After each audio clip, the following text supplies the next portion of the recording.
పాదాలే అడుగడుగున కడుగగా నీ పరమ భక్తులు పరవశించి భజనతో రత్తగా పూనకముతో తూలుతుంటే ఉడమియే పులకిల్చగా పసుపు దారను చూసి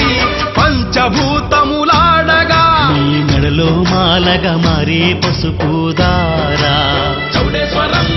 గంటలై మృగే పసుపు దారా నీ భక్తుల బాధలు బాపే చౌడమ్మా